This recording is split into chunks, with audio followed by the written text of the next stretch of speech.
Thank you so much, and I am really happy to be welcoming everyone here to this important webinar series. I understand this is the first of 4, and I couldn't be more excited about getting this out to our community of dedicated prosecutors.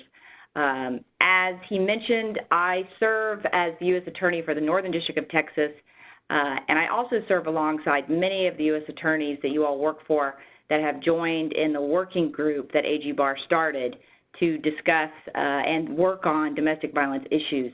And I will tell you that the work of that group has been great and robust, and I think we made a lot of progress, and with your help, we'll continue to make progress on that. I did also want to report to everyone on the call, since I know that you guys are seeing a lot of the violent crime reduction efforts. You're on the front of that as PSN coordinators and participating in the PSN program, that we were just, all of the U.S. attorneys were on a call today with AG Barr talking about what we were seeing during the pandemic and areas that were exacerbated. And he specifically mentioned the area of domestic violence abusers and using every tool that we have to get guns out of their hands. And I really appreciated him highlighting this for our U.S. attorneys. He's asked all U.S. attorneys to do some outreach with ATF and to coordinate efforts and kind of double down in this area, because we believe that domestic violence is one of the areas that we're seeing exacerbated during the pandemic. So I just wanted to welcome everyone. I want to applaud the organizers for their efforts in putting on this webinar series. I'm excited to attend it myself, and I wanted to just encourage everyone to go out there and see if these cases are ones that you and your district can make, because they're very impactful and they're very important to the Department of Justice and our violent crime reduction efforts. So thank you again, and I look forward to the series. All right, thank you so much, Erin, and good afternoon, everyone. We really appreciate you joining us today for the first webinar in our 4-part webinar series. As mentioned, this webinar series will focus on improving our federal response to domestic violence and issues and concerns related to the COVID-19 pandemic. My name is Benjamin McCarty, and I'm a program director at the National Center for Victims of Crime, which is one of the 3 PSN TTA providers. We're glad you're here to discuss these important topics with us today. Please note that today's webinar is the first in our 4-part series. Our second webinar will be in 2 days, which is on this Wednesday, May 6th, and it will focus on applicable federal domestic violence statutes and law enforcement and prosecutor strategies during the COVID-19 pandemic. Our third webinar will be next Monday, May 11th, and it will focus on Operation 922, which is a PSN strategy targeting domestic violence that has seen significant success in Oklahoma. Our fourth and final webinar will be on next Wednesday, May 13th, and it will highlight Oklahoma City's Palomar Family Justice Center. All webinars in this series will occur at 4 p.m. Eastern Time. Some of these were already mentioned, but I just wanted to reiterate some of the housekeeping items in relation to the WebEx platform. The chat box on the right side of your screen can be used to send messages to the entire group. If you're having any issues related to technology, please enter your question there and someone will help you. If you have questions for our speakers about the content being presented, please use the chat box and type them there throughout the webinar and during our Q&A session after the speaker's presentation. I'll pose those questions to our speaker, and we highly encourage any and all related questions. Any questions that we don't have time to address today will be addressed in a follow-up email within a few days following the webinar by our speaker. Additionally, you will receive a link to the recording of this webinar and a feedback survey after, so please be sure to help us out and complete that for us. So I just wanted to quickly run through today's agenda. As I've just done, the first couple minutes were spent with the introduction and tech reminders. After this, I'm going to introduce our speaker, Ashleigh Washington, who is the Senior Director of Learning and Staff Development at Safe Horizon, and she will cover today's presentation focusing on domestic violence issues and concerns during COVID-19. We'll follow up with a speaker question and answer session. Heather Perez, Training and Technical Assistance Coordinator at Michigan State University, and myself will then follow up with about 10 minutes focused on some of the PSN TTA available. And then finally, we'll provide you all with speaker contact information and webinar survey and recording reminder at the end. So let me just quickly introduce today's speaker, and then Ashleigh, I'll hand it off to you. So Ashleigh Washington is a social worker, educator, and researcher whose career has emphasized the passion for improving the social welfare of women in vulnerable circumstances. She has been leading practice in the field of social work for the past 14 years in the fields of substance use, HIV supportive housing, New York City public education, and victim services. She is currently the Senior Director of Learning and Staff Development for Safe Horizon, where she leads training and staff development efforts of the agency's first responders of victims of crime, violence, and abuse. Ashleigh holds a bachelor's in social work from Prairie View A&M University in Texas and a master's in social work from Columbia University, and she's currently pursuing her PhD. She's currently a PhD student researching anti-violence interventions at the City University of New York. So with that, Ashleigh, please take it away. I think I'm unmuted now. Thank you for having me and for this opportunity to present and collaborate, especially during such a pivotal time in our lives, both personally and professionally. As been mentioned, my role at Safe Horizon is to advance knowledge, research, and best practices across our organization as it relates to supporting victims of crime and abuse. So that's a fancy way of saying that I oversee training, curriculum, and quality in partnership with our research team, our evaluation department, and all of our programs, including those that are co-located within precincts, courts, and all sorts of legal contexts. So I've been at Safe Horizon for 3 years and have a background in implementing these different practices, and I think today I'm going to probably build on a lot of what you know, but I hope to give you a glimpse inside what we're seeing in New York City, what we're seeing in our organization, and how we partnered locally to really make sure that victims or survivors get what they need. So I'll tell you a little bit about Safe Horizon. We are the largest domestic violence and victim services organization in the country. So we touch the lives of about 250,000 New York City children, adults, and families every year. And we do this through advocacy around domestic violence, crime in the community, trafficking, youth homelessness, and all sorts of services that really support survivors. We have over 1,000 employees, and we're at over 100 locations in the city, including 8 shelters, 5 child advocacy centers, 5 family courts. We're also in criminal courts, and we're in every New York City police precinct in the city, which I think is close to 80 precincts. So that's where a lot of our staff come from, being in those precincts. And counseling centers and community programs and more, from legal services around immigration law to all sorts of direct services we provide. So I'm going to talk about the types of abuse as well as COVID-19 specific risk factors and how they impact our service provision, so the challenges we face right now and how we're really adapting to service provision right now at Safe Horizon. I'll talk about safety planning and assessment, special considerations, and also some different recommendations that you all can take away, hopefully that will help you in your work with survivors.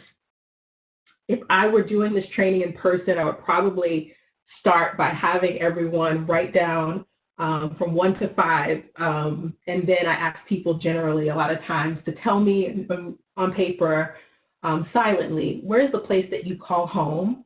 Sometimes when I do these trainings, I ask who is most important to you and what is your source of financial support? And then I'll ask who do you turn to when you've had a really, really cruddy, terrible, no good, bad day?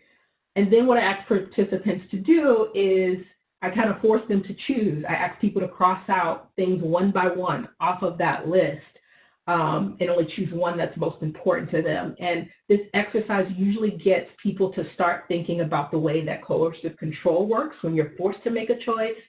And it also gets people to thinking about the difficulty that victims face when they are forced to choose between their relationships, their stability, and a life free of violence. It is very complex. and a personal choice, and one that requires us to have compassion for the decisions, even when we're so afraid, and even when our roles tell us that we should be helping this person get out of the situation or get justice. It can be especially hard to enforce that when we're seeing the harm that they experience. But it's a way to have compassion around those choices, especially when people are trying to be the experts of their own lives and when they're holding on to so much in those relationships that we don't have a solution for otherwise. So this is the lens in which I come with, and that we have at Safe Horizon, and that this is the way I'll talk about DV today, and thinking about through law enforcement, prosecution, the investigations, and really just partnering with the victim, how we can do that in a compassionate, non-judgmental way that allows them to make informed decisions and have respect over their autonomy in the process. And this image on the left, I'm sure many of you are familiar with, will kind of drive our conversation, is around the way that power and control is a driver of all sorts of abuse in general. And these are the different ways in which it manifests through technology, emotional, verbal, and all sorts of ways. So the different types of abuse are physical, verbal, financial, and emotional. And it's important when we think about these different forms of abuse to understand that these tactics don't take place in isolation. Someone can be experiencing a multiplicity of types of abuse tactics at once, which I'm sure you all see in your work.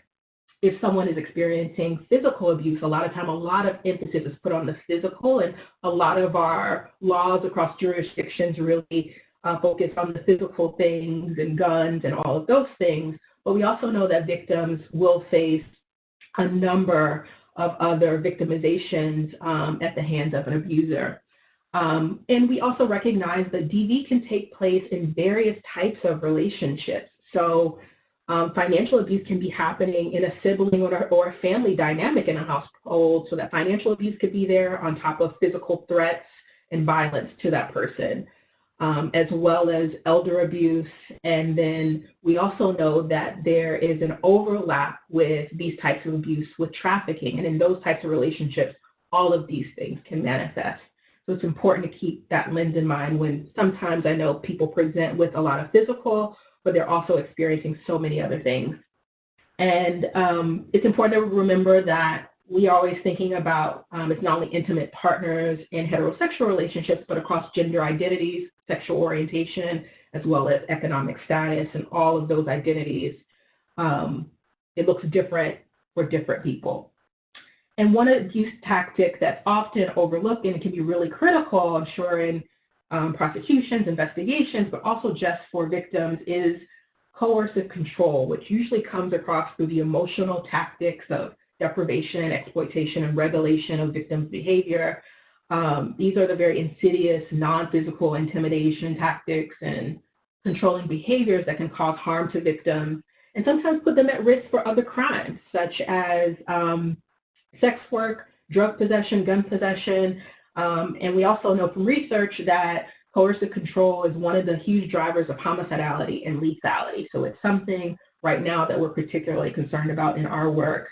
And it just reinforces those physical and verbal forms of abuse, and on top of that takes just an incredible toll on survivors. And when we think about during this time, during the pandemic, where we're all being restricted, we're all being controlled and isolated in some way, these measures around our public health and our communities and with the government can become mechanisms for an offender to become more abusive. So on any given day, in our work and in our world, domestic violence is a huge public health concern, and so many factors make our work so much more complex during this time. So right now, there's many confounding variables that really increase risk for victims. So with these shelter-in-place measures and organizational changes and closures and all these different things, we know that these things are likely to continue for an extended period of time. We don't necessarily know when it's going to end. And I'm speaking from the lens of New York City, where, you know, it's mostly shut down except for essential businesses, and the end isn't that clear.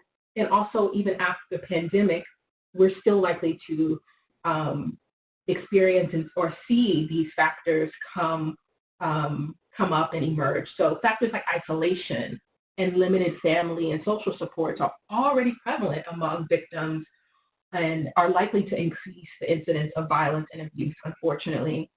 And with alcohol use now being used in the home, it is likely to increase incidence. Not that substance abuse is a cause of TD, but it's definitely a factor and something that mediates the outcome of violence and gets in the way. And now that that's likely to take place at home, there's just more risk. Gun possession is also a huge factor that we're concerned about. It's also a huge indicator of DV lethality. We've heard reports across the country with background checks increasing in the country and gun sales rising. And this is something we're just concerned about and really want to think about when we're assessing safety with the survivor, getting information from them around what this looks like for them, what the abuse looks like, the person causing harm, how are they causing harm, what are the threats, do they have a gun? That question has always been key, but it's definitely key now. And I think will continue to be after the pandemic. It won't have just this finite end date. And then there are these other life-generated risks around poverty, racism, disability, all the isms, all of the systemic oppressions that leave many people, especially people of color and people of marginalized identities and experiences, more susceptible to violence. Anything that was oppressive before COVID is intensified now. And we know that people from marginalized communities might be less likely to have the resources in their communities to get help, which puts them at more risk of how they're able to cope and deal and get through it. And at the same time, we know that many communities can be suspicious of law enforcement and doubtful that they'll get the help that they need and doubtful and distrustful of the process. So all of that really plays a role in the increased risk of how people are dealing with domestic violence. And we imagine that there are many victims who want help and support, but not necessarily wanting systems involvement. And that can be really tough because we can see a way we can help. And we have laws and all these things that help protect victims. But usually when people are reaching out for support, or sometimes it's not because they want to be systems involved and involved with the criminal justice system. They're not in it for that process. They want support. And so some of the things we've been thinking about as there's a pandemic, and in jails, this pandemic is on the rise, it might be hard for a survivor to really want to go through with investigations and call local law enforcement for help when they know that this person could potentially go to jail and contract COVID, especially if that abuser and that person has a pre-existing medical condition or anything else that puts them at risk for that. So it's something that we are thinking about as well in our work and what might keep victims from seeking help. And we know that if people at this time are reaching out to law enforcement, they are really, really reliant upon law enforcement in many jurisdictions. And so therefore, it's really important to take all these factors into consideration and being as compassionate and non-judgmental and non-directive in our responses as possible to really keep that person engaged. In addition to these escalation points, we know that COVID itself can serve as another mechanism for abuse. We've heard cases so far at Cape Horizon where offenders accusing the person of transmitting the virus to them and becoming physically and emotionally abusive, forcing the person to isolation in the home. We've heard of partners in intimate partner context controlling the partner's employment, which is a form of not only control, but also financial abuse if this person is relying on their job and won't have anything dependent of that person. So not allowing them to go to work as an essential worker and not letting them even come back into the home after they've gone to work are all things we started to see in this context. We've also heard of people who are positive for COVID trying to infect the other person by spitting and coughing. And in some of those cases, we've been able to get protective orders that include that type of behavior as a violation. So I'll talk about that. So all this to say that now this time is critical not only to think about COVID, these risk factors that already exist, but also the lasting impact. We've been looking at studies from the field of criminal justice as well as looking at natural disasters and their impact on domestic violence in the criminal justice context, because this is so unprecedented. But what we found in looking at those studies, like natural disasters in the U.S., such as floods, hurricanes, and things like that, increase with the incidence of violence. So the more time that a person is in that natural disaster and experiencing it, that frequency is a positive indicator, a strong positive indicator for the amount of violence, the severity of violence that person experiences. So when we think about this pandemic as a one-time but very lasting and long-term incident with a kind of sustained frequency, it doesn't happen one day and then go away, we anticipate that the risk will be higher, and it's just something that we're thinking about. So I'll talk a little bit about the challenges and changes we've seen here in New York. Well, hopefully they will inspire your work or get you to thinking about how this might be coming up as you investigate, prosecute cases, and really engage with victims in the process now, during, and after this thing is out of our way. We have really been trying to counter the public perception that's out there that everything is closed and no one is here to help victims. I think there's a perception that victims are trapped at home and there's no one that can help. So what we've been trying to do is make our remote work seamless as it relates to domestic violence. And we've been getting a lot of clients seeking remote orders of protection and things like that. We've been able to get those filed and mailed to survivors rapidly, actually, in our courts and things like that by providing remote care and remote response. We have seen a decrease in our hotline calls, and in New York City, we, Safe Horizon, operates the entire, the hotline for entire New York City. So when we look just at our domestic violence hotline, we have a rape and sexual assault hotline, as well as a criminal hotline, a general crime hotline. The calls initially in March decreased, but now in April, we've seen the calls go back up, and they're pretty much in line with what we were seeing last April. And that's about, I would say, I think it's about 6,500 calls. So we are continuing to operate our hotlines and trying to keep the word out there that we're still here for survivors. Our shelters, our child advocacy centers, we're engaging with partners, local law enforcement, and communities to let them know we're still available. We have also seen an increase in our online one-to-one text intervention, which was a pilot program last year, was initially designed to reach young men of color, but this is already showing promise for right now where people are not safe to access phone or talk on the phone to our hotlines like they normally would. We've seen an increase in people logging onto our site and accessing the chat for services and to inquire. So that's told us a lot, and I think one of the reasons that we have seen an increase there is because we did a lot of coordination and getting the word out across our precincts, within the courts, and across the city that is another way that people can access help if they are not safe to use a phone, if now they don't have phone access for whatever reason. Our court programs are also seeing an influx of family violence and non-intimate partner-related violence. So they're seeing more cases of elder abuse rather than intimate partner than they were seeing before. So dynamics of family violence as well as elder abuse is something we've always been attuned to, but in this context, it's becoming more of an issue. Our shelters, we're seeing vacancies and departures from people in our shelters, from residents there. And it's a part of that is that people have decided to leave because the risk of being there or they feel like they don't want to be in this space. They also have their children with them because schools are out. So that creates a complexity. So they're trying to find other ways to manage their safety beyond shelter. And then some people, while we have vacancies now, which isn't usually typical more than we normally have, people are not willing to come into shelter and take that health risk of moving into a shelter and becoming even more isolated in a new environment and impacted by all that is going on. So people are really prioritizing how to stay safe in different ways. And then there's just these myths about sheltering services that existed before that exist now. In New York City, and I know other states and locations, shelters here are individual units, and some people have the conception that there are these big rooms where there's cots on the floor and it's very public.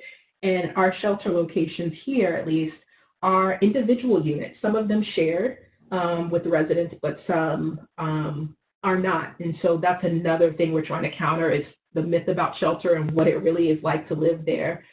Within the shelters, we implemented social distancing practices where we are rotating the shifts of staff, not having as many resident aides and staff who are non-essential, whose work does not have to be done in the shelter. For example, counselors, case managers, they're able to do their work remotely and do remote collaboration and service provision with residents.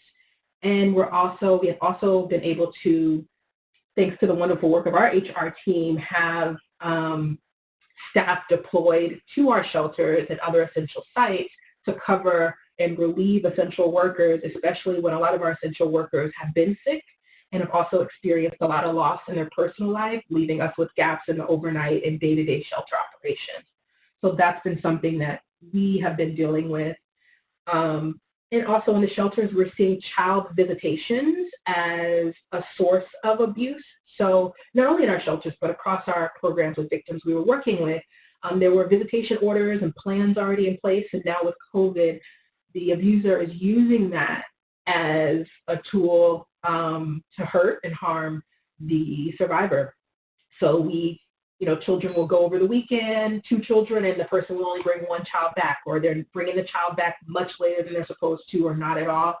So it's required us to do a lot of coordination with our attorneys in the different courts that we're connected to report that.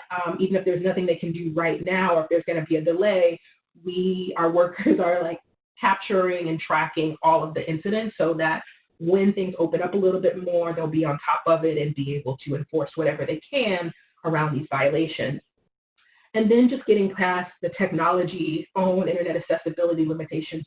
Technology is a challenge in general for us all, but for people with limited resources and just dealing with so much right now with this crisis, and not being able to pay their phone bill, not able to have their data, internet accessibility has been a challenge. So sometimes it's just the phone, and sometimes when people are showing up for court and things like that, we've been able to get flexibility with different judges and things like that who will allow victims to just call in even if they don't have video and things like that. So that's some of the coordinated response we've been able to do. So I mentioned a lot of this already. All of our programming is still open. It just looks different. Across all of our police precincts, there are domestic violence advocate and a crime victim advocate in every precinct. All of those advocates, there's close to 200 of them, are working remotely. So they're following up with victims, existing victims they had been working with, to check to make sure anything has changed, to make sure that person is still safe, to make sure that person who caused harm has not reached out to them, or if they have, what have they been doing? So that's been something we've been able to sustain remotely, and working with the police precincts to make sure that we get clearances and access to the new reports that are coming in, the new direct incident reports, so that our advocates can do timely follow-up. Even if there's something that can't happen in the courts immediately beyond orders of protection, we can at least be an emotional support to that person to access different resources, even if things are delayed. So that's been very important. We've also made sure that we can still get protective orders, and really asking the right questions to advocate for protective orders, to have things included in the petition and things like that, especially as it relates to COVID. Like I mentioned earlier, there was a case that we've seen where the person is spitting on the person and trying to give them the virus. So we were able to petition and put in the order, like, you cannot do this, and you should not do this, and this is what will happen. And we've really been successful with coordination with the clerks, the court officers, the judges, because we're fortunate already to be co-located in 5 family courts and as well as the criminal courts. And we've been able to, at a minimum, help survivors petition for orders of protection in a way where we're booked, and our advocates working at home have so much work to do. And luckily, the speed has been pretty rapid with getting those. I've heard from, like, at 9 o'clock, if a person calls in the morning to ask for petition for order of protection, by 11 o'clock it's being sent to them. So we're very proud that we've been able to sustain that and really have those lines of communication going, and really asking the right questions of the victim so that we can get what they need in court. Remote visitation, we're still able to do that as well, where we were supervising visitation as a support to the family. where domestic violence was involved, we've been able to still do that remotely using different technology. I believe they're using Skype in those courts. So the coordinated response, not only within criminal justice, with the police officers, have been key in really keeping the word out around that Safe Horizon is still available. This is what we're doing. This is what's closed. This is what's still available consistently. We've been doing it consistently because people tend to think that things are closing or operations are not as usual. So it's important to have that consistent communication in town halls we've been having. We've also been reaching out to public housing authorities where there are high crime areas, to make sure that they know we're still available, and we're giving essential businesses information about Safe Horizon, essential workers who work with the elderly, with youth, and with families in those public housing establishments that have high crimes in New York City. I believe there's 15 of them. We did a concerted effort with the New York City Police Department to make sure that those people know how to respond and they know what help is still available. In shelters, we've been doing protective equipment for our residents and for staff. As you can imagine, there's remote case management even within the dwellings. So even though our resident aides are still on site, we still make sure that people do remote. So someone will be in their apartment, one of our residents in their apartment, and they'll do remote case management or remote check-ins in whatever way that they need to communicate via WhatsApp or whatever it is that works best. So really trying to keep people from having to be face-to-face as much as possible, even when they are in the same building. And as I mentioned earlier, really coordinating with the court around child visitation issues. We've seen a number of those visitation plans being violated and it being used, and we're really concerned for those children. So really following up on those has been a lot of work. And last but absolutely not least, really responding to victims' need and seeking of support right now. It's key. So food, emergency food assistance, gift cards, emotional support, and safe transportation during this time has been so key because people are prioritizing COVID safety. So even though that there's these things going on, COVID safety is really, really important to people. So if we can attend to those basic needs, then we're more likely to have that engagement with the person over the long term as their situation plays out through court and all of those things. And another thing I wanted to touch on, I know this is primarily about domestic violence, but we know that there is child welfare is a common consideration in DV cases. So I wanted to shed light on what we're seeing here in case it's helpful in your work.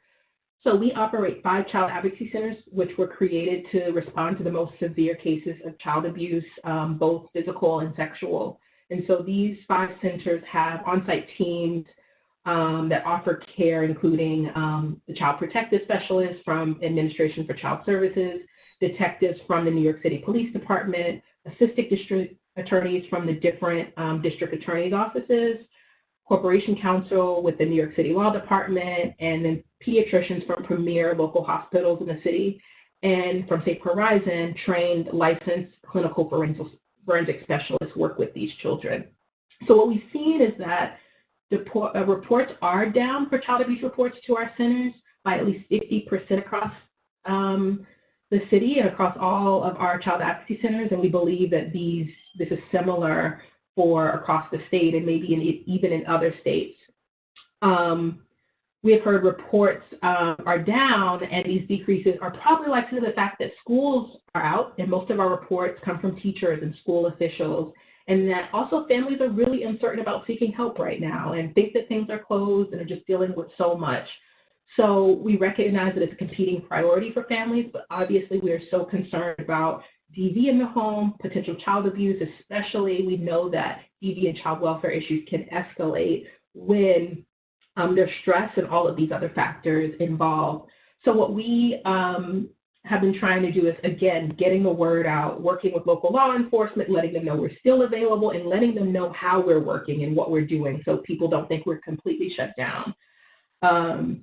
And what we're seeing even with that is there are increased reports through 911 and our local law enforcement, NYPD. So patrol officers who are calling, people are calling 911. So relatives are calling 911, which is not usually how we get our cases. Most of them are reported to the state central register, but we know that makes sense because family members and close relatives are less likely to call the state and more likely to call local police. So it's been a lot of coordinated effort with them to let them know when to bring the family, or how we're working with the families, what to expect, the police officers being able to frame what's going to happen, and how we work with those families has been really key, because there's just so much going on. Again, technology, phone, internet accessibility is a challenge.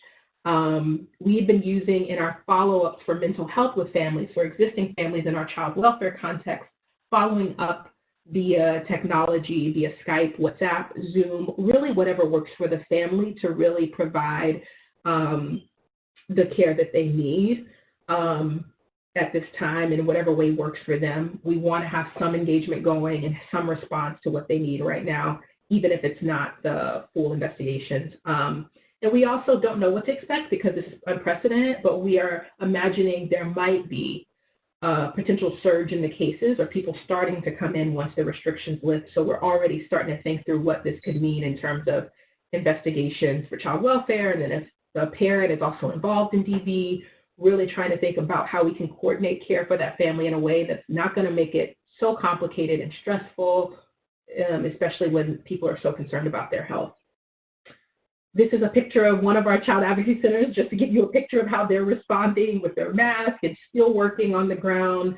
Our response really has been mindful communication. So not saying reports are down, please make sure you're reporting, but we understand the losses everyone is experiencing. We're still here for children and for families. Please we're open, so utilize us has been our message versus kind of heightening everything and encouraging people just to report. We've also been prioritizing the most urgent and critical cases. So cases where we know we need to get medical evidence, or if there's still an imminent risk to the child versus something that the child reported happened a year ago.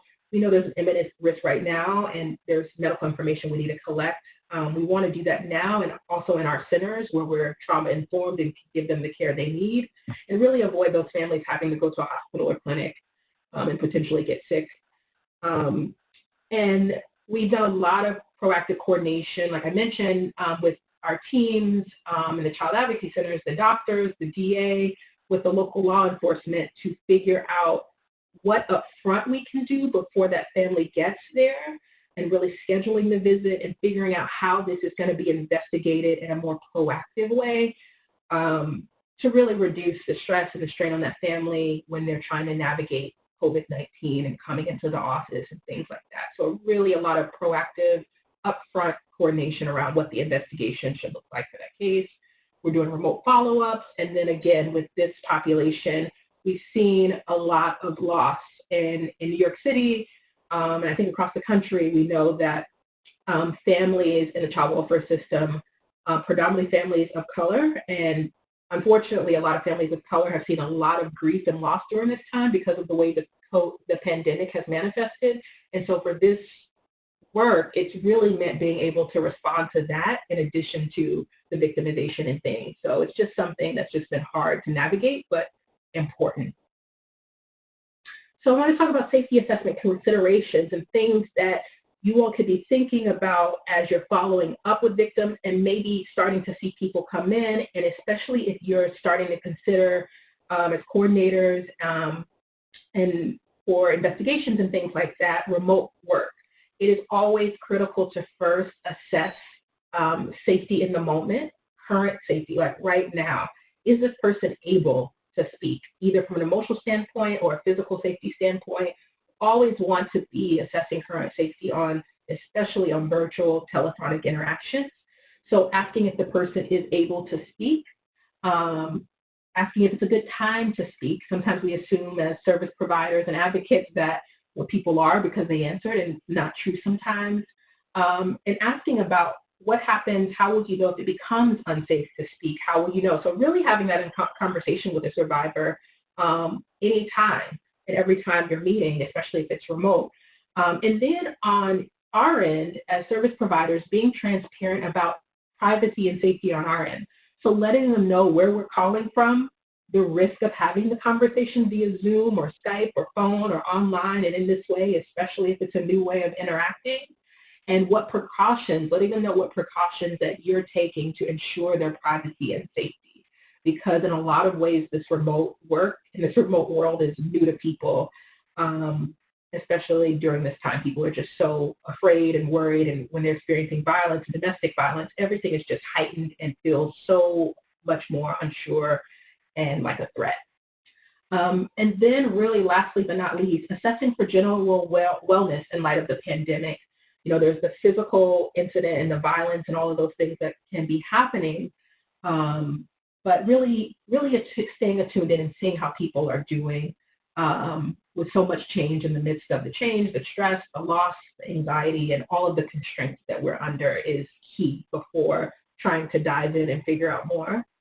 And some things, other things to consider in the cases are the unique ways that COVID is kind of becoming a tool in some ways for abusers, but also how it's just complicating domestic violence and intensifying it. So these are the factors you want to get a sense of or anticipate just generally in terms of how abuse might increase during this pandemic. I'm sure you all are already aware of it. Our thinking at Safe Horizon is that, as I mentioned before, any oppression in this world that's already in the lives or of victims is just going to be more heightened now. So we have even more role to be trauma-informed, compassionate, non-judgmental, and really advocating for people and really bracing for the impact of trauma right now, because many of survivors, this is not the violence or whatever they're experiencing in terms of domestic violence is not the first harm or victimization they've experienced. So whether it's child abuse, sexual assault, racial trauma, whatever, community violence, whatever it is, this is adding another layer in terms of the domestic violence. And then this pandemic is a source of trauma for people. So things we want to be thinking about is how is it impacting their current emotional safety? Like, how are they doing? This pandemic has the potential to escalate and exacerbate things that are already difficult for a person. So just the emotional toll that this takes on top of DV is enough. And so really tending to and figuring out how is this making it more complicated for the person? What are they doing to cope? How might their existing safety plans, engagement with you, cooperation, for lack of a better word, with investigations, or follow through or use of resources, how might now in this COVID context, how might those plans be different or may not be possible? What are things that they were doing before in terms of safety or follow-up as related to their case that maybe they can't do now, and what else can be done? How might the isolation be used as an abuse tactic? The examples I gave earlier highlight that, like how people are causing more harm in the name of COVID, for lack of a better term, so controlling behavior more, or picking the type of behavior, choosing how people can access resources, choosing how victims keep themselves safe. So really using the virus and really isolation as a way to abuse, to infect the person, to keep them from getting medication, denying them hand sanitizer, making them do things that put them or their family at risk, are all tactics that abusers use and could be using right now. And then thinking about how financial abuse intensifies, especially in cases where a person can already not work. We have a number of clients who've if they've not lost jobs, have hours reduced. They have children at home who they have to feed, and abusers might not be depriving them of resources or forcing them to do things to get more resources. So thinking about how children might be harmed or used to harm in the example I gave before. So these are just things to think about, or in existing circumstances, thinking if there's cues for these things already with people you work with, and thinking about in those cases, right now, are the abusers or offenders doing those things? And I think these are things we can just anticipate as time goes on, unfortunately. Thinking about how pets, emotional support animals, or pets in general will be harmed, and how information and news related to COVID might be restricted as a way of abuse. Limiting phone access and internet may be limited, if not unsafe. We recently responded to a victim who happened, a domestic violence victim who was able to leave but was not able to get any of her documentation, and she is undocumented and has no job and is not able to get public assistance right now. So we're really working with trying to work with the local Human Resources Administration to see what is possible.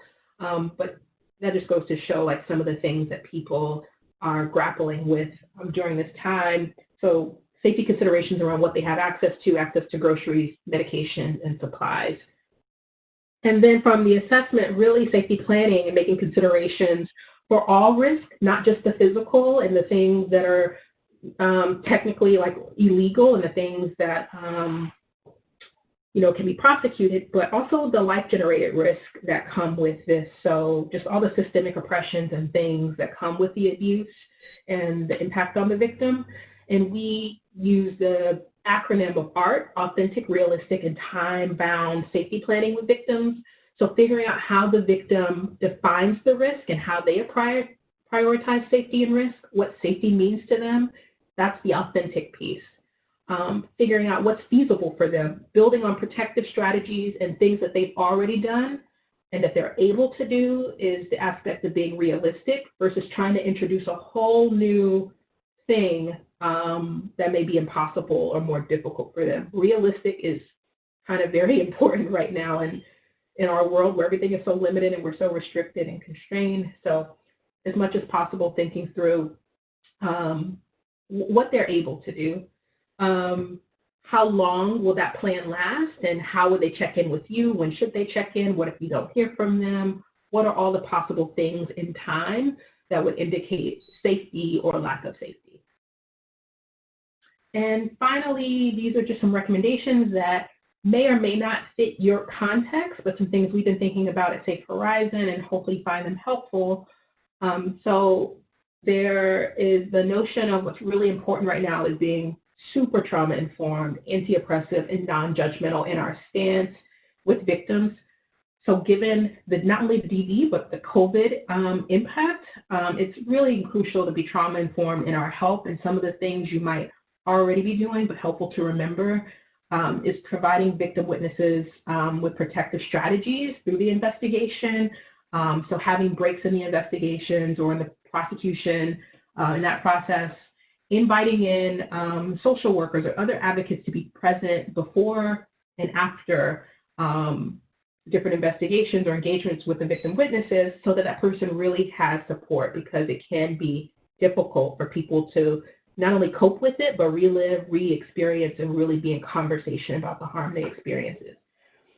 So things like making sure that the cross-examinations maybe aren't replicated from start to finish if there's multiple defendants or things like that, because we know it just can be extremely traumatic for victims to tell their story over and over, especially when a lot of trials have public audiences and people there who don't know them witnessing.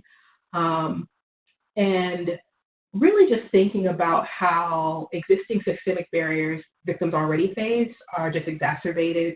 So understanding that people might have different cognitive literacy and educational abilities to understand what's going on, and then they just come out of a pandemic and violence. So really taking measures to support that person through the process that meets them where they're at, and is supportive of their understanding and their engagement, and just supporting practices that won't further marginalize or shame them in the process.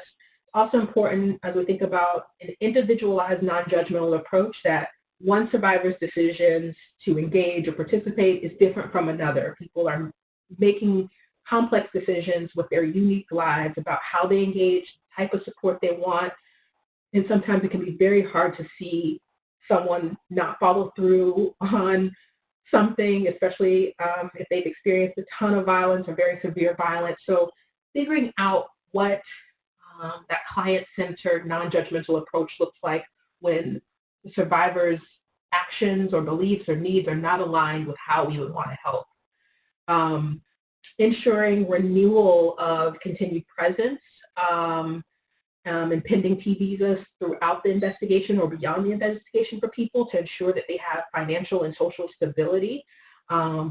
in their participation with cases and beyond. We really want to make sure that we're thinking about the impact of cooperating with the investigation, being a part of that domestic violence, and figuring out how we can help protect people's social status, financial status in this country and throughout the process, and give them that support wherever possible, wherever the statutes allow, for things like T visas, or is there financial compensation for victims, either through coordinated support in the local communities with service providers, or through your offices. What can be available, be made available as compensation for their participation, or just to meet the needs that they have so that they can be stable and effective in their participation.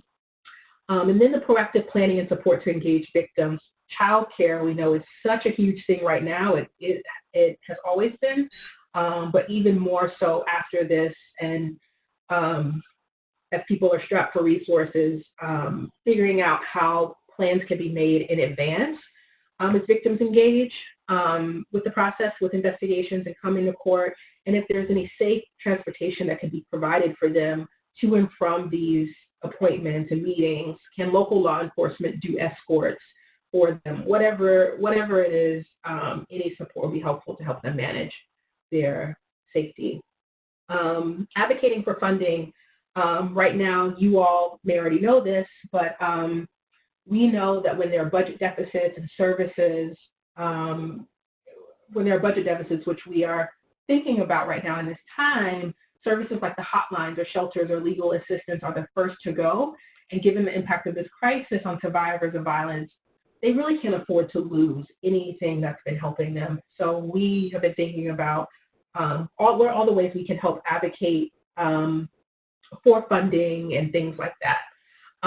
More funding for sexual violence and the stimulus package is another thing we've been thinking about, for sexual assault service program under VIWA, the Family Violence Prevention and Services Act, domestic violence, the national hotline. There's all these things being advocated for with the federal government to increase funding in those areas.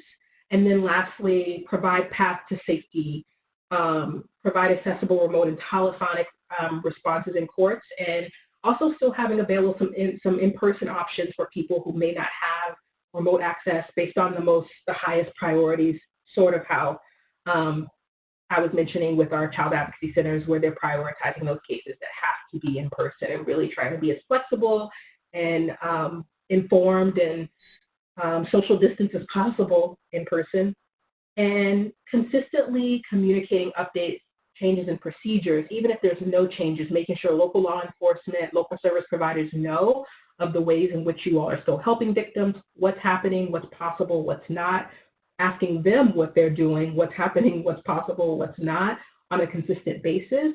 Now more than ever, it's always been, as I'm sure you all know, coordination is so important in the community and in the criminal justice world, but now more than ever, it's so much more important for service providers to be in touch at the local level and following up, because things are changing so rapidly and there's so much information, and there's a lot of assumptions that things are closed and not available. So keeping that information at the ready for service providers is key. So the key takeaways, which I've discussed, is really trying to provide a non-judgmental, individualized approach as much as possible to engage people and help create their, help enhance their stability at this time as the investigations and prosecution and things like that play out. Always assessing for immediate risk to safety, like in the moment, and then just things today, tonight, tomorrow that they're concerned about. So kind of that snapshot in time and trying to help that person manage those risks.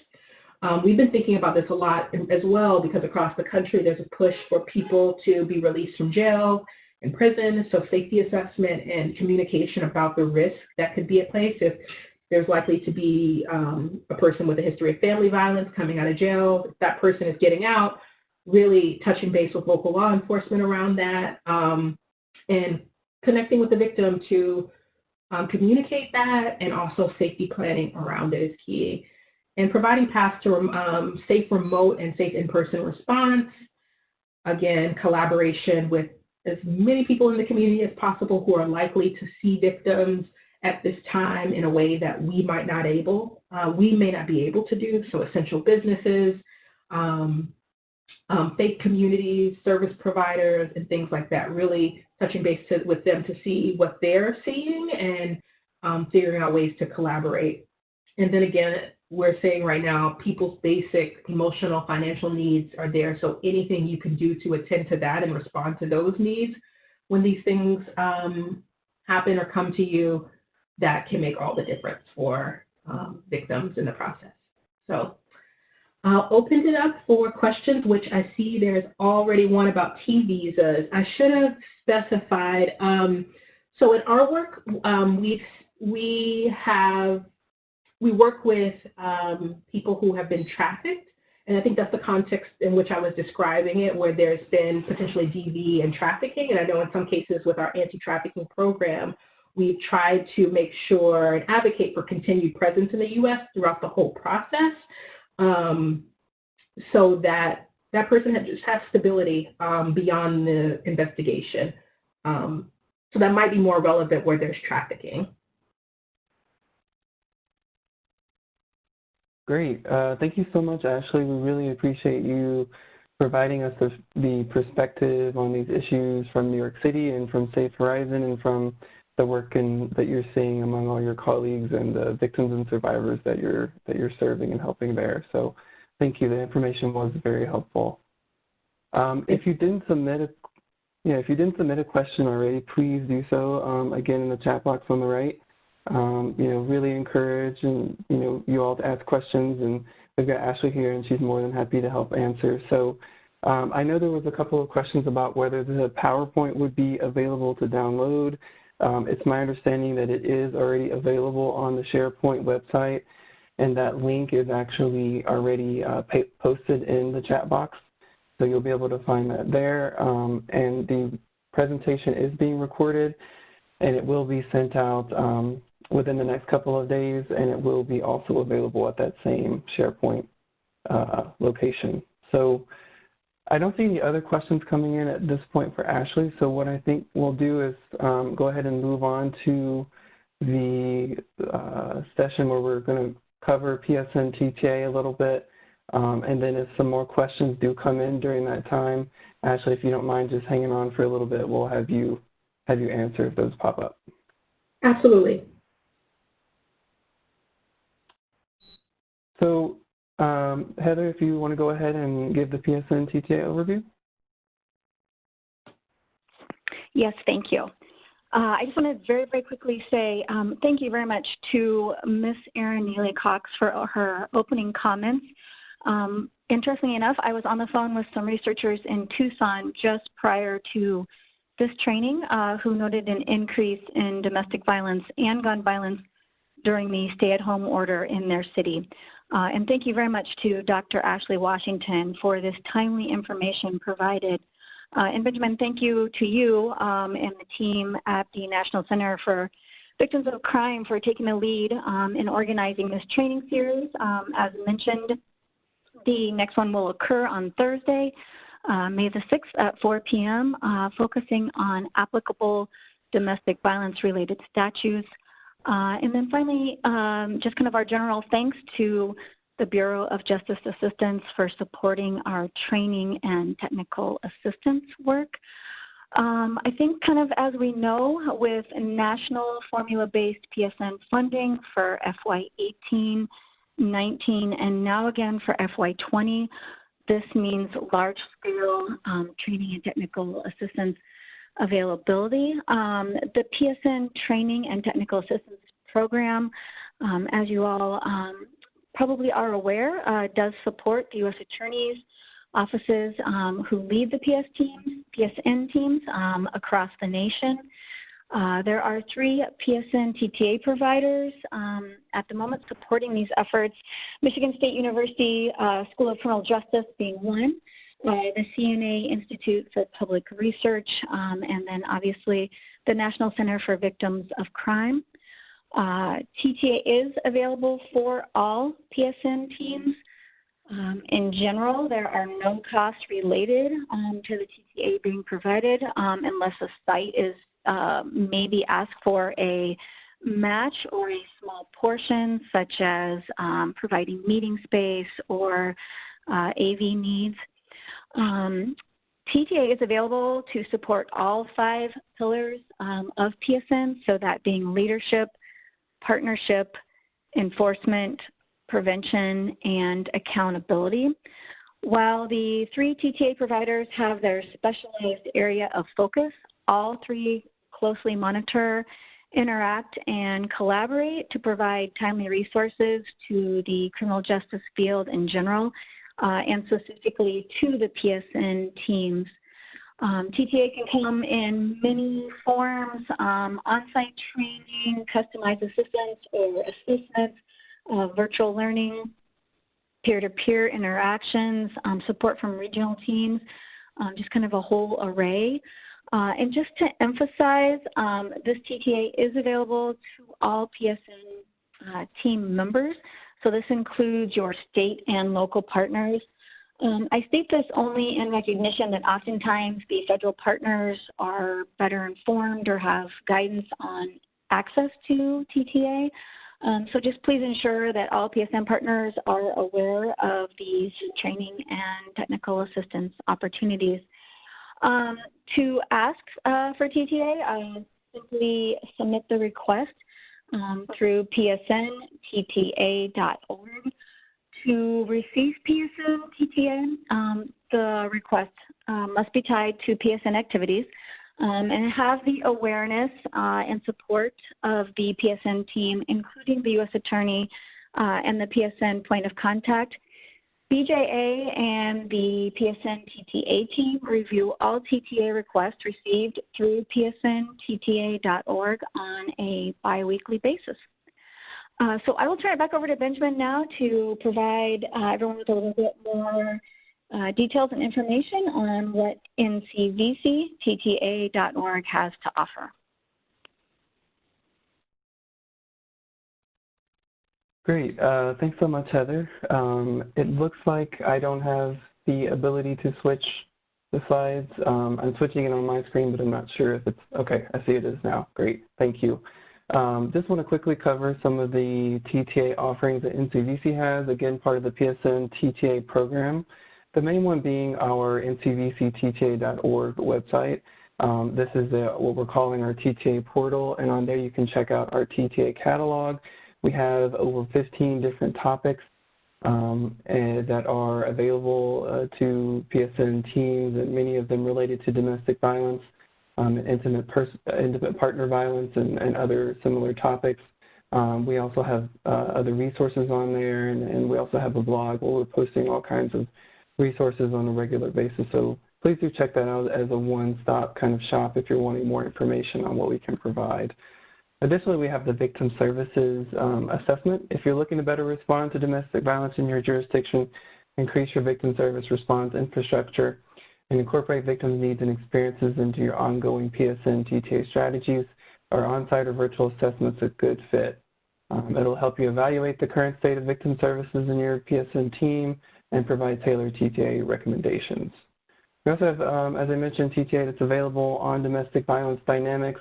It can be tailored to your location or PSN team, can be delivered in a multiple varieties, virtually, in person, through presentations, assessments, research, provision of subject matter experts like Ms. Ashleigh Washington, who's joining us today. Finally, I'm the Victim Services Liaison for the PSN TTA team, so please do feel free to reach out to me at the ncvctta@victimsofcrime.org address you see here. And the final thing that I want to mention is that as part of the PSN TTA's ongoing efforts to provide your team with TTA that's topically relevant and delivered in a manner that's easiest for you, we'd really appreciate you completing our TTA needs survey. I know it's not going to be relevant to everyone that's on the webinar today, but we do think your help in filling that out will be helpful to us as we inform our TTA delivery moving forward in a way that is most efficient and best received by everyone. So I'm going to go ahead and post a link to that survey in the chat box. And then I believe we had one or two other questions that came through for Ashleigh, so I'm going to read those out, and then Ashleigh, you can answer those, and then we'll do a quick wrap up at the end. So the first question I saw was, because we are transitioning to technology and remote hearings, what ideas or suggestions do you have regarding providing emotional support when the victim and the victim's advocate are in different locations? Got it. So this is a great question, and providing a predictable environment is so key. So letting them know what to expect before the hearing is key, and then being there to support after. I guess my suggestion would be is finding any remote communication tools, whatever the victim has access to.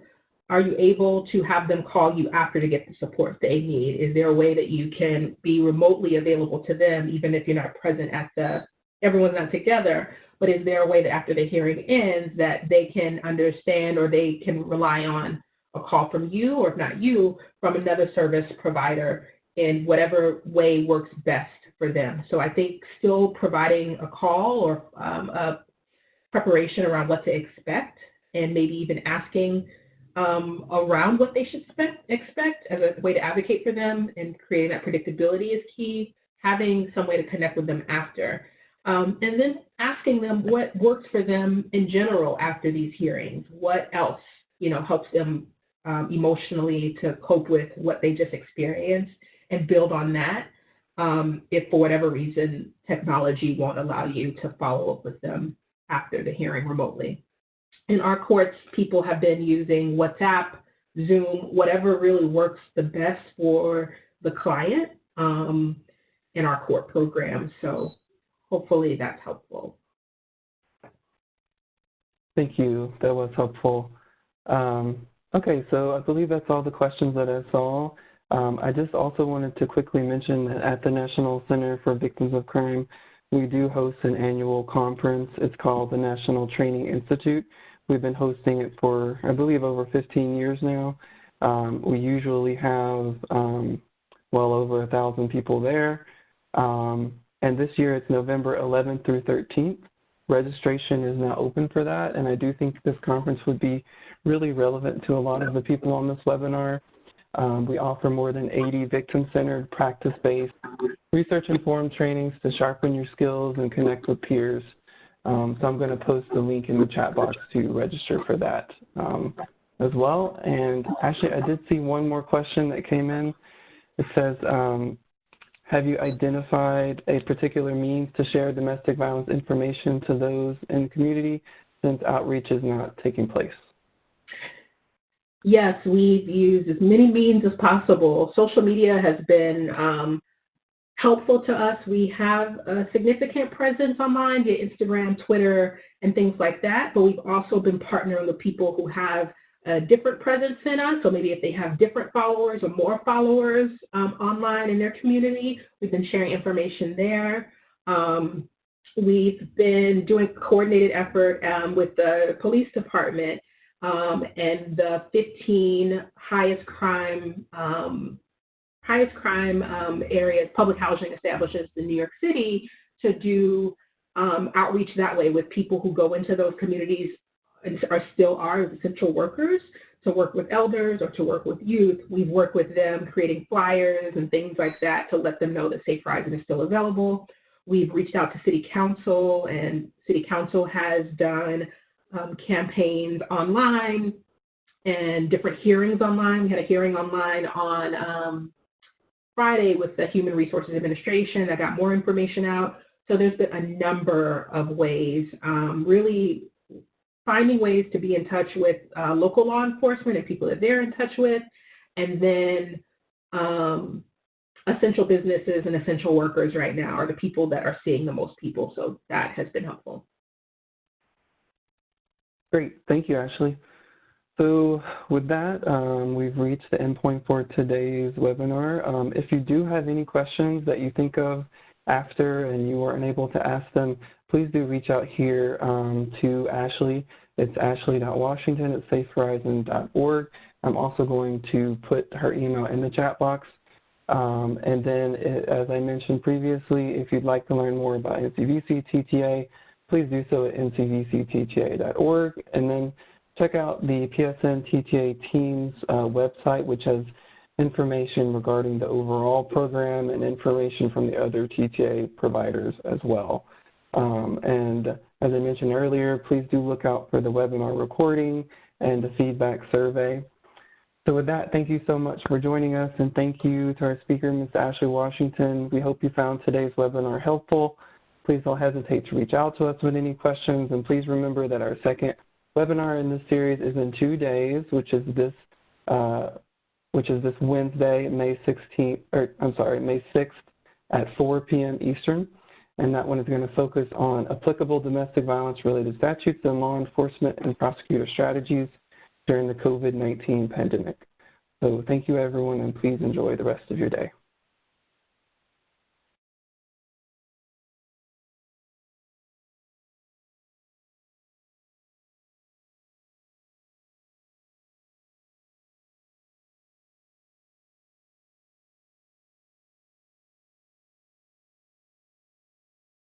Washington at safehorizon.org.